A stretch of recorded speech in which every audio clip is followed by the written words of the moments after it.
بسم الله الرحمن الرحیم د یو نوي ویلاګ سره زه یم سید کبیر شاه. ګرانو کتونکو، خبره به کوو د افغانستان د غیر قانوني افغان کډوالو حوالې سره.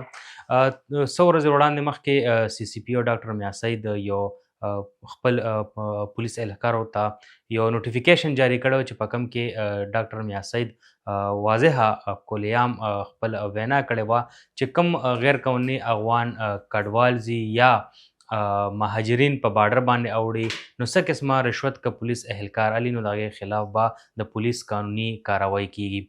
موږ وکتل چې 13 ورځ په لنډي کوتل کې چې کوم د کیمپ نه غیر قانوني افغان کډوال چې وو هغې خپل ملک وطن ته واپسي کوله نو په هغې کې د لنډي کوتل چې کوم اس ایچ او دی او ایډیشنل اس ایچ او دی نو هغې په رشوت کې ګیر شوي دي.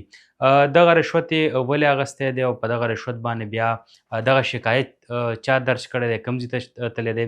د پولیس ترجمان در مخه چې کوم پریس ریلیز جاری شوی دی نو په هغې کې ویلی کېږي دا چې کوم اس ایچ او دی او ایډیشنل اس ایچ او دی. اس ایچ او چې کوم دی نو ارشد شینواري صاحب چې کوم دی او ایډیشنل اس ایچ او چې کوم دی نو هغه عظمت ولی دی. هغه دواړه چې کوم دی پولیس لاین ته حاضر کړي دي او سی سی پي او د هغې خلاف چې کوم دی اکشن اخیستی دی او کوم قانوني کاروایی چې ده نو هغه به مخې ته وړي. موږ وکتل چې کوم غیر قانوني افغان کډوال خپل ملک ته ځي نو د روزانه په بنیاد باندې به موږ کتل چې د 10,000 تعداد کې به په افغان بارډر باندې خلک اوړېده خپل ملک ته بتله. اوس دغه سلسله سلو شوې ده. دغه سلسله ولې سلو شوې ده په دې باندې به هم لږې خبرې کوو. دغه سلسله موږ وکتل چې یو خوا به 10,000 خلک تله، اوس ګورو چې د 2 او 2.5 زرو درمنځه چې کوم خلک دي هغه اوړي.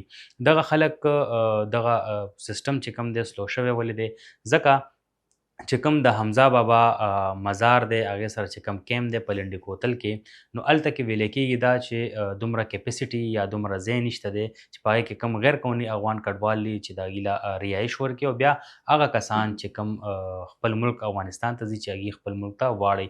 بیا د هغه ځای چې کومه انتظامیه ده د لنډي کوتل نو هغوی دلته کې صوبې ته وویل چې یاره کم نور غیر قانوني افغان کډوال دي نو هغوی د مزید لنډي کوتل ته نه راځي. دلته کې چې په کیمپونو کې کم ځای دی هغه در دې وخته پورې چې کوم دی نو هغه ډک دی ځکه چې دغه کسان پروسس به کېږي، د سکیننګ نه به تېرېږي، بیا به دوی په بارډر کراس کوي، بیا به دوی خپل ملک ته وړلی کېږي.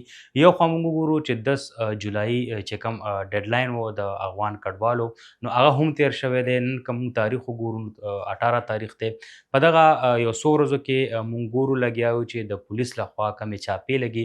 په کار خو دغه ده چې په لنډي کوتل کم کیمپ کې د افغان مهاجرینو لپاره کم کیمپ لګېدلی دی په هغې کې سپیس نشته، ځای نشته. انتظامیې ویلي دي چې نور کم افغان کډوال دي غیر قانوني نو هغه د لنډي کوتل ته نه راځي. په کار خو دغه به چې بیا صوبایي حکومت چې په دې باندې څه اکشن واخلي بیا پولیس ته هم احکامات جاری کړي چې مزید در دې وخته پورې افغان مهاجرینو سره نرمي وکړي، تنګول نه کوي، چاپې دې نه لګوي. موږ ګورو چې په بورډ بازار باندې هم په ورځ کې 2 او 3 چاپې لګي. د هغه ځای چې کوم تجارتي خلک دي هغوی هم دغه وایي چې یو طرف ته که موږ لنډي کوتل ته ځو نو هغوی موږ له هلته ځای نه راکوي، موږ ته وایي چې هغه ځای چې کوم دی نو هغه ډک شوی دی او رجسټریشن هم باقاعده طور باندې هغوی هلته کې بند کړی دی.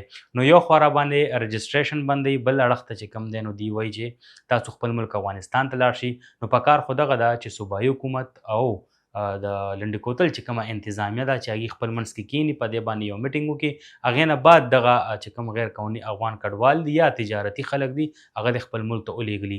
که موږ د خزانې کیمپ خبره وکړو، ورسره داسې د نورو کیمپونو خبره وکړو نو یو خزانې کیمپ که زه ذکر وکړم نو ما په خپل ویډیوګانو کې هم مخکې ویلي دي چې هلته 450 کورونه وو په هغه کیمپ کې. اوس په هغه کیمپ کې تشه ډاګه پاتې ده او په دغه تشه ډاګه کې خلک اوسېږي. په کار خو دغه وه چې د صوبایي حکومت لخوا پراپر انتظامات